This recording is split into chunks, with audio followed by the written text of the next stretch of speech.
Sadio Mane বলেন যে গ্রাম থেকে আমি বড় হয়েছি, সেই গরিব বাচ্চাগুলোকে আমি ভুলে যেতে পারি না, তাদের কাছ থেকে আমি বড় হয়েছি, তাদেরকে আমি ছেড়ে দিতে পারি না। সাদিও মানে বলেন আমার এই আখলাক, আমার এই চরিত্র আমি আমার ইসলামকে সামনে রেখে পেয়েছি। আমার বাপ ছিলেন একজন ইমাম সাহেব, তাদের মধ্যে ইসলামের কালচার ছিল, রাসূলের সুন্নতের তাবেদারি ছিল। আমার ইসলাম বলছে গরিবের সেবা করো, মানুষের পাশে থাকো। আমি আজকে অনেক কোটি কোটি টাকার মালিক হয়েছি, কিন্তু আমি আমার গ্রামকে ভুলতে পারি না। এটা আমার ইসলামের নীতি নৈতিকতা আর আদর্শের জন্য। হে তরুণ যুবকেরা, একদিন ইন্টারভিউ দিচ্ছেন তিনি, ইন্টারন্যাশনাল মিডিয়া তার সামনে। সাদিও মানের হাতে যে মোবাইলটা, সেই মোবাইলটা ছিল খুব কম দামি, অ্যাপেলের সেট নয়, খুব কম দামি একটা মোবাইল। মোবাইলের স্ক্রিনটা ফাটা। এমন সময় সাংবাদিকের চোখটা মোবাইলের দিকে চলে গেছেন। পৃথিবীর যে কজন ফুটবলার আছে তার মধ্যে প্রথম সারির ফুটবলারদের মধ্যে একজন হলো জওয়ান যুবকেরা। হে আমার বন্ধুরা, এর আগে আমি অনেক উদাহরণ দিয়েছি। মিস্টার ডিউ ডেভিসের কথা বলেছি, ইংল্যান্ডের বিখ্যাত ফিল্ম স্টার মিস্টার ডিউ ডেভিস। ছোট্টবেলা থেকে তিনি একজন অভিনেতা ছিলেন, সেখান থেকে যৌবন বয়সে পদার্পণ করে আল্লাহর কোরআন নিয়ে গবেষণা করে বিশ্বনবীর শিষ্য হলেন, ঈমান কবুল করলেন। মিস্টার ডিউ ডেভিসের কথা আমি এর আগে বলেছি, মিস্টার ব্রেইলের কথা বলেছি, ভাই আমার গ্যারি মিলারের কথা বলেছি, জেনিফারের কথা বলেছি, মাইকেল জ্যাকসনের কথা বলেছি, ইলিমা দিমাত্রিয়াঙ্কর কথা বলেছি, কেসিয়াস কেলের কথা বলেছি, টাইসনের কথা বলেছি, নানা পাটেকারের কথা বলেছি।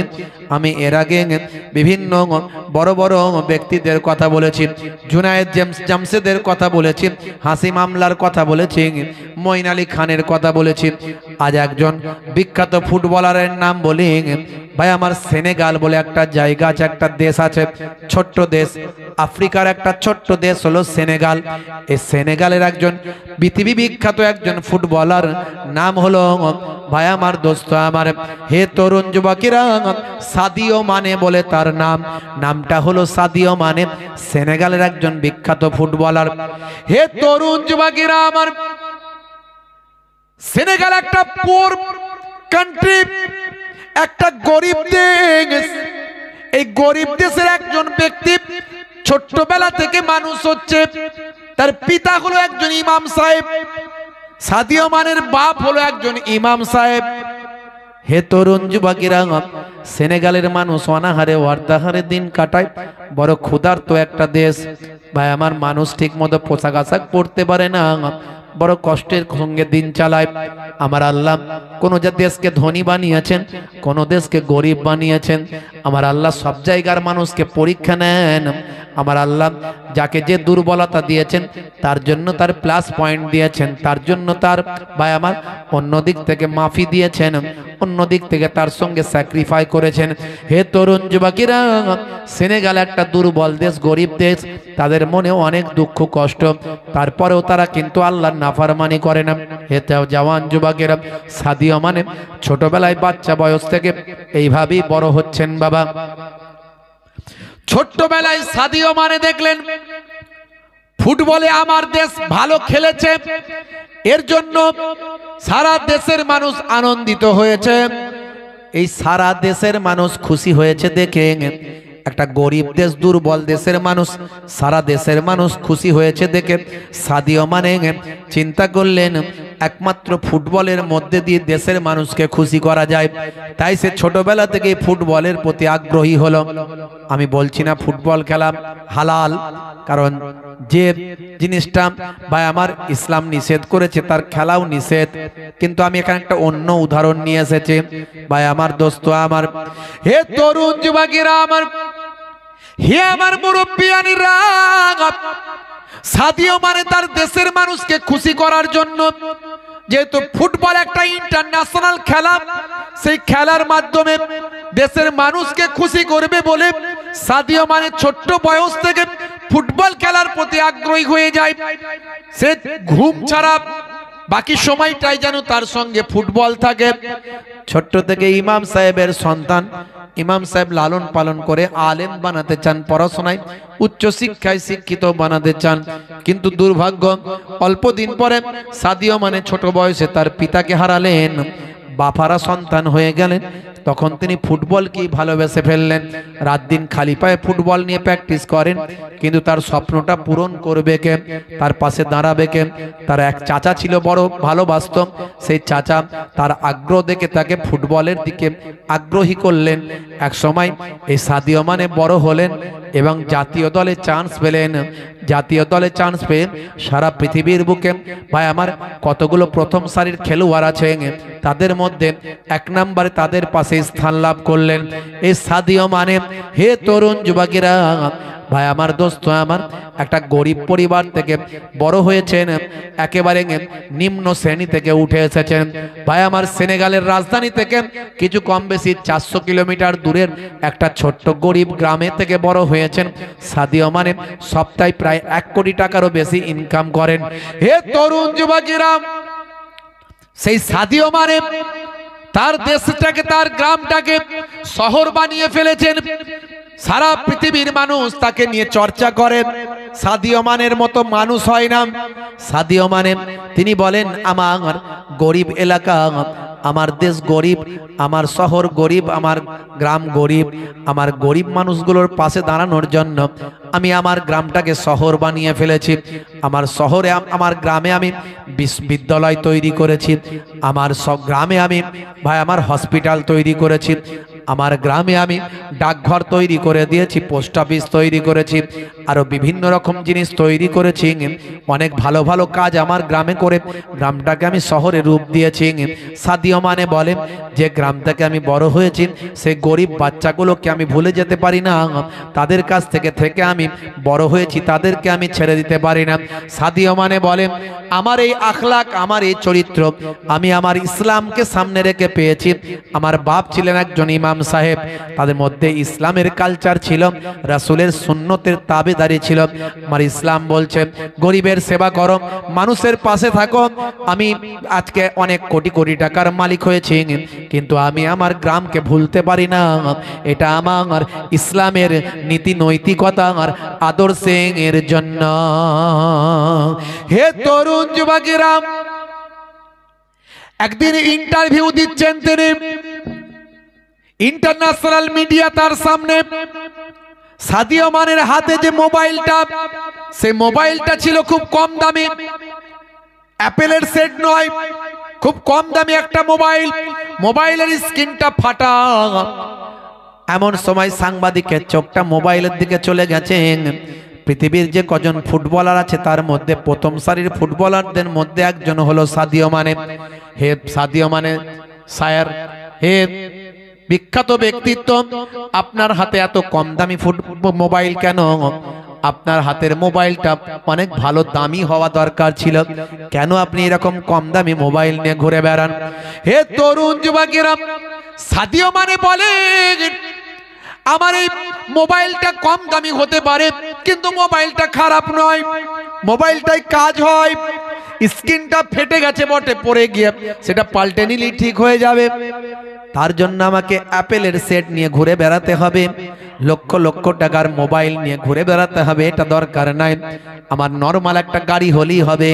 তার জন্য আমাকে ফেরারি গাড়ি, কোটি কোটি টাকার সম্পদের গাড়ি নিয়ে ঘোরার দরকার আমার হবে না। কারণ আমার মধ্যে, আমি হলাম মুসলমান ঘরের সন্তান, আমার পিতা হলো একজন ইমাম সাহেব, আমি মুসলিম ফ্যামিলির সন্তান। আমার ইসলামে আড়ম্বর, আমার ইসলামে অতিরঞ্জিত নিষেধ করা হয়েছে, যেটুকু প্রয়োজন সেটুকু ব্যবহার করতে বলা হয়েছে। হতে পারে আমি অনেকগুলো ফেরারি গাড়ি কিনতে পারি, আজ আমাকে এমন জায়গায় আল্লাহ পৌঁছে দিয়েছেন, আমি অনেকগুলো ফেরারি গাড়ি কিনতে পারি, অনেকগুলো অ্যাপেলের সেট নিয়ে ঘুরতে পারি, কিন্তু সেই টাকাটা আমার রিল্যাক্সের জন্য না ব্যবহার করে, আমার আনন্দের জন্য না ব্যবহার করে, সেই টাকাটা আমি আমার ইসলামের নির্দেশ, আমার নবীর নির্দেশ, গরিবদের মধ্যে আমি সেই টাকাটা বিতরণ করে দিই। দেখেছেন একজন ফুটবলার কিভাবে পরিবর্তন? হে তরুণ যুবকেরা, হে আমার মুরব্বিয়ানিরা, আজকে ইসলামের প্রতি আকর্ষণ তাদের বেড়েছে। পৃথিবী বিখ্যাত বিখ্যাত ব্যক্তিত্বরা আজকে আমার নবীকে ভালোবাসতে শুরু করেছে। ভাইরা আমার, পর্তুগিজের একজন পৃথিবী বিখ্যাত ফুটবলার নাম হলো ক্রিস্টিয়ানো রোনাল্ডো। ক্রিস্টিয়ানো রোনাল্ডো তাকে নিয়ে পৃথিবী বিখ্যাত বিখ্যাত ভাই আমার সোশ্যাল মিডিয়া থেকে শুরু করে বিভিন্ন নিউজ চ্যানেলগুলোতে আজকে আলোড়ন সৃষ্টি হয়েছে। তার সতীর্থ এক সঙ্গী নাম হলো আদিল, যিনি একজন গোলকিপার। তিনি বিবৃতি দিতে গিয়ে বলেছেন, রোনাল্ডো, ক্রিস্টিয়ানো রোনাল্ডোর ইসলামের প্রতি আগ্রহ বেড়ে গেছে। তিনি ইসলাম নিয়ে গবেষণা করছেন, ইসলাম নিয়ে আলোচনা করছেন। হে তরুণ যুবকেরা, ক্রিস্টিয়ানো রোনাল্ডোর মতো ব্যক্তি ইসলাম নিয়ে গবেষণা করছেন, ইসলাম নিয়ে আলোচনা করছেন। তিনি যে কোনো সময় নবী প্রেমিক হয়ে যেতে পারেন, এ কথাটা আমি বলছি না, তাদেরই একজন তরুণ যুবকেরা। হে আমার বন্ধুরা, শুনে রেখে দিন বাবা, জেনে রেখে দেন, নবীর সুন্নত গুলোকে ফলো করতে হবে। দয়ার নবীর সুন্নত গুলোকে আপনাকে আমাকে মান্যতা দিতে হবে। আল্লাহর নবী ডান দিকে কাত হয়ে ঘুমাতে বলেছেন, নবীর সুন্নতটাকে মেনে চলতে হবে। খাওয়া দাওয়াই সুন্নত, বসাই সুন্নত, শোয়াই সুন্নত, চলাফেরাই সুন্নত, কথাবার্তা বলাই সুন্নত। সর্বদা মিষ্টি মুখ রাখবেন, মুখকে কখনো বাংলার পাঁচ করবেন না। আছে না নাই বাংলার পাঁচ করা? কেউ কথা বলতে সাহস পায় না, আছে না নাই? মুখ বাংলার পাঁচ। হ্যাঁ, হুজুর মানুষ, আমি পীর সাহেব, আমি মাওলানা সাহেব, আমি ডাক্তার, আমি নেতা, আমি বড় ব্যবসায়ী, আমার সঙ্গে সবাই আম পাবলিক কথা বলে ফেললে তো তাহলে আমার ওয়েট থাকবে না, এমন গোপটোপ পাকাচ্ছে। তবে প্রথমে দেখলো যে হচ্ছে না, কি করা যাবে? দেখলো বড় বড় চুল রাখি, বড় বড় চুল রেখেও যখন দেখছে যে মানুষ ঠিক মতো কেয়ার নিচ্ছে না, তখন বড় বড় গোপ রাখলো। গোপ রেখেও দেখছে ঠিক মতো কেয়ার হচ্ছে না, এবার গোপকে পাকাতে শুরু করলো। বুঝতে পারছেন? কোনটাই, কোন স্টাইলটাই চললে মানুষ কেয়ার করবে, সেই ভাবনা নিয়ে লোকে মত্ত। আর আমার নবীর দরবারটা ছিল এত উন্মুক্ত, বাচ্চারাও এসে নবীর সঙ্গে কথা বলার সাহস দেখাতে পারত, বুড়ো বুড়ি এসে নবীর সঙ্গে কথা বলার সাহস দেখাতে পারত। জোরে বলুন সুবহানাল্লাহ। এই হলো নবীর আখলাক। মিষ্টি কথা বলবেন, মিষ্টি পোলাইট ব্যবহার করবেন, হাসি হাসি মুখ রাখবেন, এটাও সুন্নতের সওয়াব পাবেন। জোরে বলুন সুবহানাল্লাহ। হে তরুণ যুবকেরা, হে আমার বন্ধুরা, আল্লাহ বললেন বান্দারে, মা খলাকতুল জিন্না ওয়াল ইনসা ইল্লা লিয়াবুদুন, আমি জিন জাতি এবং মনুষ্য জাতিকে আমার ইবাদত করার জন্যই তো সৃষ্টি করেছি, ইবাদত ছাড়া অন্য কোনো উদ্দেশ্যে সৃষ্টি করি না। হে তরুণ যুবকেরা, হে আমার মুরব্বিয়ানেরা, ইবাদত মানে যেমন নামাজ, রোজা, হজ, যাকাত, ইবাদত মানে তেমন এই সমস্ত মিষ্টি ব্যবহার করাও ইবাদত, ছোট ছোট কথা বলা ইবাদত, দয়ার নবীর সুন্নতের উপর তাবেদারি করা ইবাদত। হে তরুণ যুবকেরা, হে আমার মুরব্বিয়ানেরা, বাচ্চাদের স্নেহ করা সুন্নতের সওয়াব। নবী আমার বাচ্চাদের বড় ভালোবাসতেন। হে জওয়ান যুবকেরা, হে আমার মুরব্বিয়ানেরা, এতিম বাচ্চা যদি পান, এতিমের মাথায় একটু কিছু দিতে পারেন নাই পারেন, হাতটা একটু এতিমের মাথায় বুলিয়ে দেন। এতিমের মাথায় যদি হাতটা বুলিয়ে দেন, ওই হাতেতে আপনার যতগুলো ওই বাচ্চার মাথার চুল লাগবে, ততগুলো সওয়াব আল্লাহ আপনার নামাজ আমলে দান করে দেবে। আমাকে ডেকে নাও নবী দু জাহান, আমাকে ডেকে নাও নবী দু জাহান, আমি যে তোমার মদিনার গোলাম। জোরে হবে না? জোরে হবে না? তোমারি নামটা মনেতে এঁকেছি, তোমারি ফুল দিয়ে মালা গেঁথেছি, তোমারি নামটা মনেতে এঁকেছি, তোমারি ফুল দিয়ে মালা গেঁথেছি, তোমারি ইশকে আমি যে ডুবেছি, তোমারি সাফাত আমি যে চেয়েছি। আমাকে ডেকে নাও নবী দু জাহান, আমাকে ডেকে নাও নবী দু জাহান, আমি যে তোমার মদিনার গোলাম। জোরে হবে না? জোরে হবে না?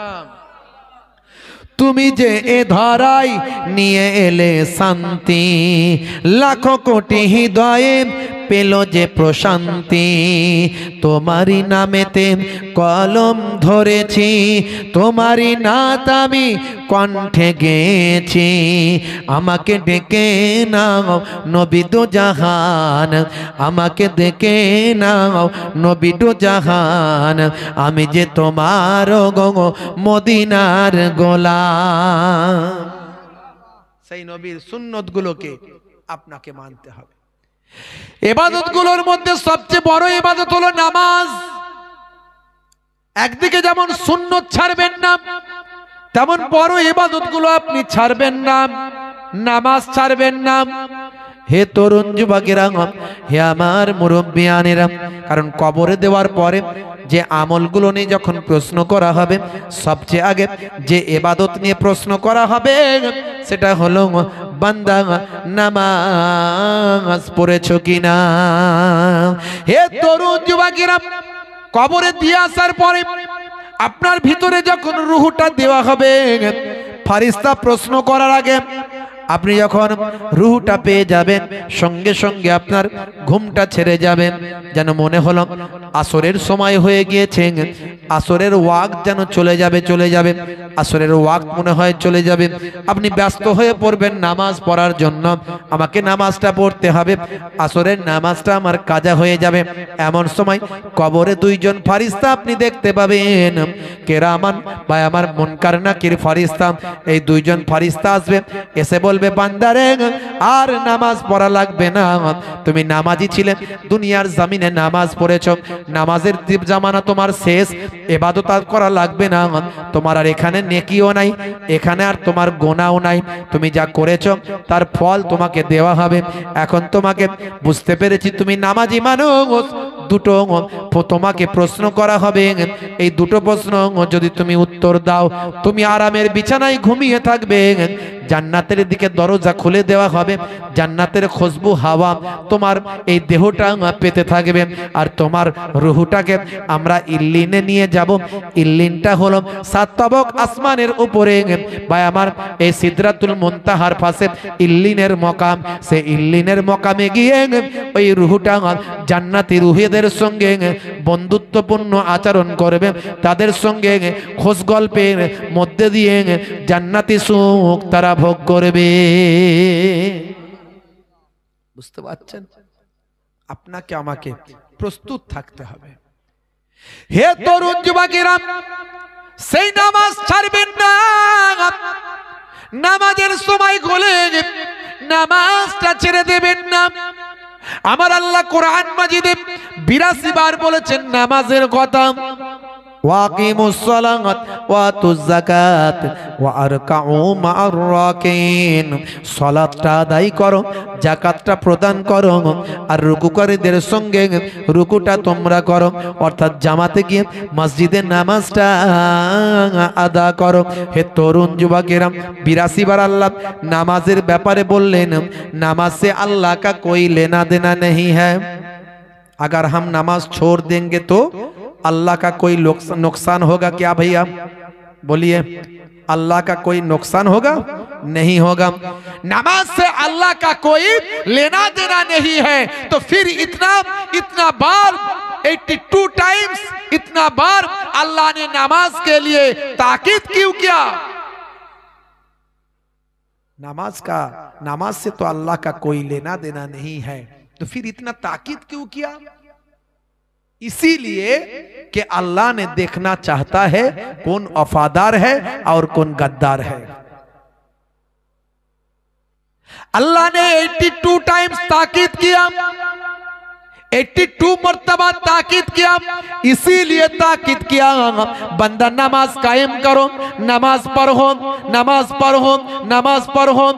इसीलिए अल्लाह ने देखना चाहता है कौन वफादार है और कौन गद्दार है, कौन वफादार है और कौन गद्दार है। जो आजान के बाद कारोबार छोड़ के मस्जिद में जाए वो वफादार है। जो आजान के बाद खेत छोड़ के मस्जिद में जाए वो वफादार है। जो आजान के बाद मार्केट छोड़ के मस्जिद में जाए वो वफादार है। जो आजान के बाद घर छोड़ के मस्जिद में जाए वो वफादार है। और जो ना जाए वो कौन है समझ लीजिए। देश का गद्दारों को देश में रहना मुमकिन है या नामुमकिन है? नामुमकिन है। देश का गद्दारों को देश में रहना नामुमकिन है तो अल्लाह का गद्दारों को जन्नत में रहना कैसे मुमकिन है? इसीलिए मैं कहना चाहता हूँ कि बंदा नमाज मत छोड़ो, नमाज कायम करो। अल्लाह ताला ने देखना चाहता है कौन वफादार है और कौन गद्दार है। हे तरुण যুবকেরা নামাজের সময় হলে নামাজটা পড়বেন, নামাজটা ছাড়বেন না, নামাজটা ছেড়ে দেবেন না। কারবারে যদি সাকসেস হতে চান নামাজে গিয়ে মসজিদে দাঁড়ান। দোকানে যদি সাকসেস হতে চান নামাজে গিয়ে মসজিদে দাঁড়ান। ভাই আমার ব্যবসায় যদি সাকসেস হতে চান নামাজটা পড়বেন, মসজিদে গিয়ে দাঁড়ান। যদি ভাই আমার পড়াশোনায় সাকসেস হতে চান নামাজে গিয়ে মসজিদে গিয়ে নামাজে আপনি দাঁড়ান। ভাইরা আমার, তরুণ যুবকেরা নামাজ ছেড়ে দেবেন না। वक्त जे होलो वजू करो मस्जिदे चलो, खुदार हुकुम पालन करो नमाजटा पढ़ो। वक्त जे होलो वजू करो मस्जिदे चलो, दिन राते 5 वक्त नामाज পড়লে পাবে ভাই জান্নাত। জোরে হবে না? জোরে হবে না? ফজরের সময় হলে মসজিদে যাও তুমি চলে, থেকো না বিছানায় শুয়ে, খোদা দেন রহমত ঢেলে। আর জোরে হবে না? আসরের ওয়াক্তটা হলে অপচয় সময় না করে মসজিদে যাও তুমি চলে, আমল নামা ডান হাতে পাবে। মাগরিবের ওয়াক্ত আসিলে মসজিদে যাও তুমি চলে, কবরের আযাব থেকে মুক্তি প্রভু দেবে। ওয়াক্ত যে হলো ওযু করো মসজিদে চলো, খোদার হুকুম পালন করো নামাজটা পড়ো। ওয়াক্ত যে হলো ওযু করো মসজিদে চলো, দিন রাতে 5 ওয়াক্ত নামাজ পড়লে পাবে ভাই জান্নাত। জোরে হবে না? সেই নামাজটা ছাড়বেন না। তারপরে রোজা রাখবেন, রমজান মাস আসছে রোজা রাখতে হবে। আওকাত থাকলে হজ করবেন আর যাকাতটা ঠিকভাবে দেবেন।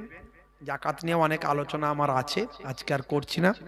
বাপেরা আমার, আজকে বড় বড় ওয়াথার পণ্ডিতেরা তারা আমার নবীর আদর্শ মেনে চলছে, তারা আজকে আমার নবীর শিষ্য।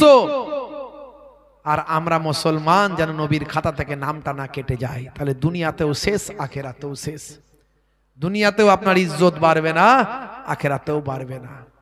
বাবা মার, তরুণ যুবকেরা আমার, সংক্ষেপ করলাম। আল্লাহ রাব্বুল আলামিন যেন আমাদের প্রত্যেককে নামাজি বানিয়ে দেন, বলুন আল্লাহুম্মা আমিন। জোরে হবে না? জোরে হবে না? হে যুবকেরা, আপনারা সকলে হাত তুলুন, দেখিয়ে দেন আল্লাহকে যে আমরা নামাজি হতে চাই। কারা কারা নামাজি হবেন হাত তুলে দেখান একটুখানি। যারা হাত তুলবেন না তারা কিন্তু কঠিন বিপদে পড়বেন, কারণ নামাজ ছাড়া আল্লাহ ধ্বংস করে দেবে। হাত তুলেন সবাই। নারে তাকবীর, নারে তাকবীর। সিলসিলা হক ফুরফুরা শরীফ, সিলসিলা হক ফুরফুরা শরীফ, নারে তাকবীর। হাত কাকে দেখিয়েছেন? কাল থেকে মসজিদে যেন সব যায়, না হলে কিন্তু আবার উল্টো বিপদ। তুললেও বিপদ, না তুললেও বিপদ। কথা ঠিক না ভুল? কাজা হলে কাজা পড়বেন বাপ। না সময় পাবো যাবে, কাজ খুঁজে পাই না। আল্লাহর কাজ আগে হবে না বান্দার কাজ আগে? আল্লাহর কাজ আগে হবে না বান্দার কাজ আগে? আল্লাহর কাজ, আল্লাহর হুকুম আগে। আস্তে আস্তে আস্তে বলছে সে আমি জানি। সে একটা লটারির টিকিট কাটা একটা লোক বেরিয়েছিল, বুড়ো লোক, দেখবেন, বলছে আল্লাহকে আমরা জানি যে নামাজ পড়তে হবে, ইবাদত করতে হবে, কিন্তু কি করব বলো, একবার 1 কোটি লাগিয়ে দিয়ে দেখো কেমন নামাজি হয়ে যায়। ধরতেই পারবে না, এমন নামাজি হব ধরতেই পারবে না। বলেছিল না বলেনি? বাবের আমার, ওসব অজুহাত, ওসব কথা আল্লাহর কাছে চলবে না। সারাদিন 5 ওয়াক্ত নামাজ পড়তে আমার দাদা যান মায়াপুর পিন্নাগড়ি হুজুর বলেন, বাবা 12 মিনিট করে সময় দিলে 1 ঘন্টা লাগবে। 1 ঘন্টা নামাজে দাও, 23 ঘন্টা অন্য কাজ করো। সময় পাইনি, নামাজ পড়িনি, ওসব আল্লাহর দরবারে চলবে না। কোনো অজুহাত আল্লাহ শুনবেন না।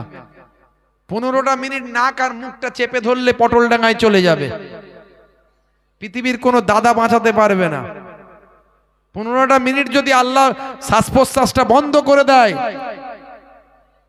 পৃথিবীর তাবর তাবর লোকগুলো দুনিয়া ছেড়ে বিদায় নিয়ে চলে যাবে।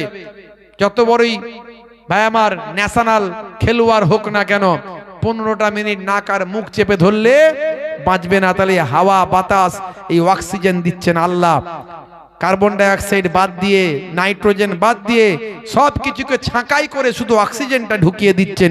এই কুদরতি ক্ষমতা দিয়েছেন আল্লাহ। এই কুদরত আল্লাহর। আল্লাহর মেশিন যদি কাজ করা বন্ধ করে দেয়, মানুষ পটলডাঙ্গায় চলে যাবে। আমরা শুকরিয়া আদা করতে পারবো না। জীব জীব জীব, এই যে জিহবা, এই জিহবার ডগায় একরকম টেস্ট, মাঝখানে একরকম টেস্ট, আর গোড়ায় একরকম টেস্ট। এটা আমি বলছি না, যারা সায়েন্সের ছেলে তাদের জিজ্ঞাসা করবেন। জিভেতে 3 ধরনের টেস্ট আছে, কোনখানটায় মিষ্টি, কোনখানটায় টক, কোনখানটায় ঝাল, আল্লাহ ঠিক দিচ্ছেন। এই জিহবাটাকে নিয়ে যদি গবেষণা করেন, ব্রেন কাজ করবে না। এত কিছু নিয়ামত আল্লাহ দিয়েছেন, শুকরিয়া আদা কবার করেছি, আল্লাহকে থ্যাঙ্কস কবার বলেছি। আমরা মানুষ আশরাফুল মাখলুকাত, সে আল্লাহর নির্দেশনা যেন ভুলে না যায়। আমরা কোনো পশু পাখি নাই যে পশু পাখির বিচার হবে না। আল্লাহ আমাদের যেমন বুদ্ধি দিয়েছেন, বিচারও আল্লাহ আমাদের করবেন। তাই নামাজ ছেড়ে দেবেন না বাপ। আর সুন্নতগুলোর মধ্যে সবচেয়ে বড় সুন্নত হলো মুখের দাড়ি। কবরে গেলে কোনো সুন্নত দেখা যাবে না, একটা সুন্নত দেখা যাবে। আমি প্রত্যেকবারে বলেছি, আজও বলে যাচ্ছি বাপ, দাঁড়ি এখন বিরাট কোহলি রেখেছে, হরভজন সিং রেখেছে, নেতা মন্ত্রী খেলোয়াড় প্লেয়াররা রেখেছে। মোহেবুল্লাহ হুসাইনির মতো বড় দাঁড়ি রাখতে যদি লজ্জা লাগে, অন্তত ছোট হলেও রাখুন। এখন তো দাঁড়িকে লোকে ফ্যাশন মনে করে রাখে, আপনি ফ্যাশন মনে করে রাখবেন না। ছোট রেখেছেন, নবীর সুন্নত মনে করি ছোটটা রাখুন। যে আজ আমি সুন্নত মনে করে ছোট দাঁড়ি রাখছি, আল্লাহ আমার ক্ষমতা দিলে আমি বড় দাঁড়ি রেখে দেব। এই অবস্থায় যদি আপনার মৃত্যু হয়ে যায়, মুনকার নাকির ফেরেশতা যখন বলবে মান রব্বুকা, দেখতে পাবে মুখে দাঁড়ির দেখা, হতে পারে এই দাঁড়িটা হবে নাজাতের জারিয়া। বাপেরা আমার, এই সুন্নতগুলোকে মনে রাখবেন, নামাজটা পড়বেন, ছেড়ে দেবেন না। আসুন আগামী বছর এই পাক মাহফিলের জন্য একটু দান দিতে হবে। যেমন অন্যান্য বছর দিয়েছেন ভালোবেসে, এবছরও বঞ্চিত করবেন না। আমার বাপেরা, এই যে দুটো কথা শুনছেন, এই দান দিয়েছিলেন বলেই শুনছেন, রাগ করবেন না। আমি আপনাদের দুঃখ দিতে আসিনি, আমি আপনাদেরকে স্মরণ করাতে এসেছি। আমি যাতে আমরা সবাই জাহান্নাম থেকে বাঁচি, তার জন্য বলতে এসেছি। আল্লাহর ক্রোধে, আল্লাহর রোষানলে যাতে না পড়ি, আল্লাহর আযাবের খাতায় যাতে আমাদের নামটা না উঠে যায় তার জন্য বাঁচানোর জন্য এসেছি। আমিও বাঁচতে এসেছি আর আপনাদেরকেও বাঁচাতে এসেছি। বাবা মার দুঃখ নেবেন না। আবার এই পাক মাহফিল আগামী বছর হলে মানুষ আবার হেদায়েতের আলো পাবে। তা আগামী বছর জান্নাত হলো 8টা। আমি এর আগেও বলেছি, আজও বলছি, জান্নাত 8টা। গত বছরও দিয়েছিলেন। আল্লাহ কোন দোয়াটাকে কবুল করবে, কখনকার আল্লাহ দোয়াটা কবুল করবেন কেউ জানে না। জান্নাত হলো 8টা। 8টা জান্নাতের একটা না যাক, একটা যেন আল্লাহ নাসিবে করে দেন। 8 জন ভাইকে চাইবো, বাপ কবরে, মা কবরে, দাদা কবরে, তাদের মাগফিরাতের জন্য দান করবেন। সন্তানের পড়াশোনার জন্য, স্ত্রী ছেলে মেয়েদের সুখে শান্তিতে থাকার জন্য, আর নিজের হায়াত দারাজির জন্য, নিজের সুস্থতার জন্য, কাজ কারবের উন্নতির জন্য, বিপদ মুসিবত থেকে হেফাজতের জন্য। দানের বদলে আল্লাহ মুসিবত দূর করে দেন। নিয়ত করে দান করলে আল্লাহ কবুল করে নেন। বুখারী শরীফের হাদিস, আল্লাহর নবী বলেন ইন্নামাল আমালু বিন্নিয়াত, নিয়তের উপর আমল হয়। কোরআনের ওয়াদা কখনো ফেল হয় না। কোরআন মাজিদে আল্লাহ বলেছেন মান জাআ বিল হাসানাতে ফালাহু আসরু আমসালিহা, বান্দা এক দিবি আমি আল্লাহ 10 দেব। 8 জন ভাইকে চেয়েছি 1001 টাকা। যিনি প্রথম হাত তুলবেন আল্লাহ তাকে ডবল সওয়াব দেবেন। একটু হাতটা তুলে দেখান আমার বাপেরা। 1 জন মাশাআল্লাহ, 2 জন আমার বাপজি মাশাআল্লাহ, হাত তোলেন। 3 জন মাশাআল্লাহ। জান্নাত 8টা বলেছি। 4 নম্বরে কে আছেন একটু হাত তোলেন, নামগুলো লেখেন। কে লিখছে নাম? এই দান তুলতে হবে না তো নাকি? হবে? তুলতে হবে না? মাশাআল্লাহ, ভালো হয়েছে। যাক, তাহলে তোলার দরকার নেই। তোলার দরকার নেই তো? বাবা আমার বলবেন তো আগে থেকে।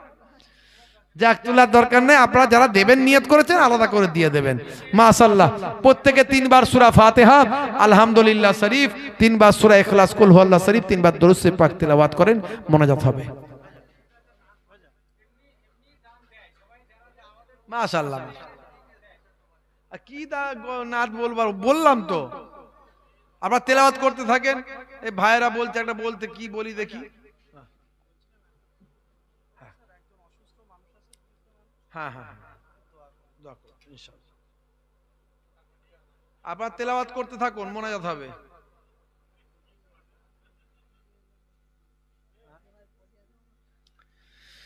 তেলাওয়াত করেন। আমি একটু নাতটা শুনিয়ে দিই। আমি হব মদিনার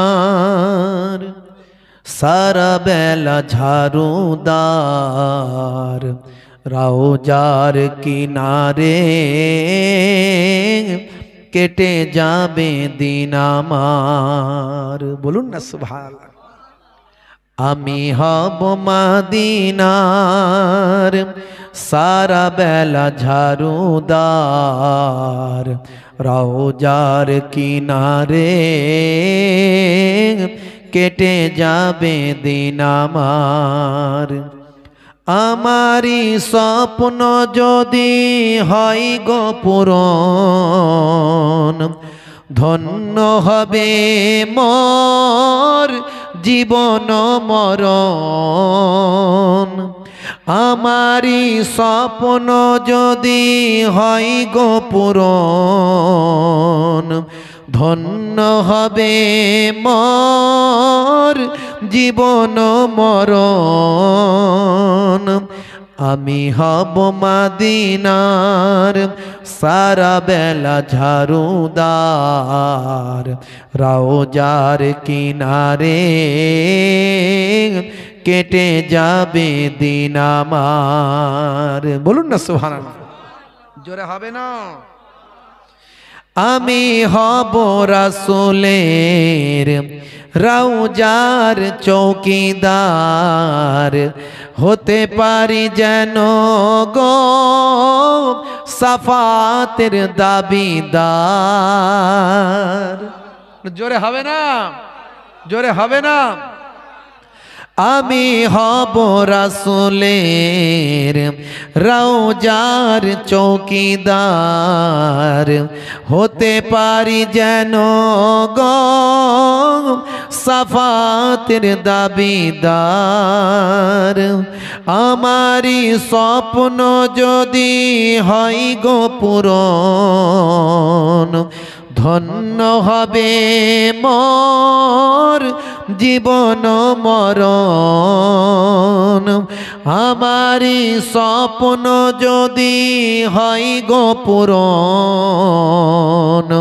ধন্য হবে মোর জীবন মরণ আমি হব মদিনার সারা বেলা ঝাড়ুদার রওজার কিনারে